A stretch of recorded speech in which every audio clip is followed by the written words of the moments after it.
electron domains repel each other. That's because electrons are negatively charged, and we know that two negatively charged particles will try to stay as far apart as possible.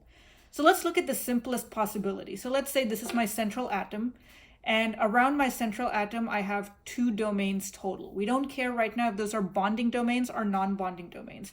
And let's use these to represent our two domains. So now I'm going to try to figure out how can I arrange these two domains around the central atom so they're as far away from each other as possible. The most logical way to do this is to put them on either end. So if I put them on either end like this is the farthest they could possibly be from each other. There's no other way we can arrange them to where they're further apart. So we can see that these two are repelling each other and will not come closer together because they are two electron domains and they're negatively charged. So they're being as far away from each other as possible. So what do we call this kind of geometry? Notice how all of them are on the same line. So we call such a shape linear. Linear meaning it's in a straight line. So this is the electron geometry. Now, what about the molecular geometry?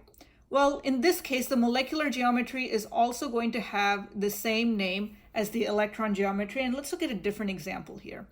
In this example, I have my central atom here in black. I have one atom on each side. Notice how I still have only two electron domains, even though you see multiple bonds here. So we see 1, 2, 3 bonds. This is a triple bond.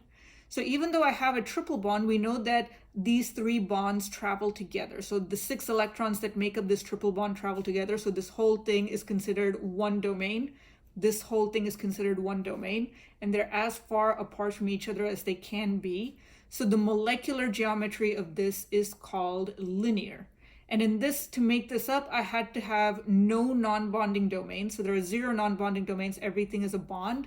I had 2 bonding domains, a single and a triple. So that's 2 domains. So 2 domains total.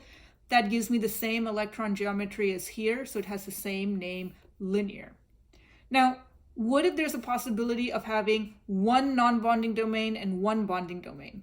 So let me remove that and pretend like we have a lone pair over there. Well, even if we had a lone pair over there, look at this, it's still linear because I only have 2 atoms left. And the only way that you can possibly join 2 atoms and look at them in 3 dimensions is in a straight line. So it's still linear.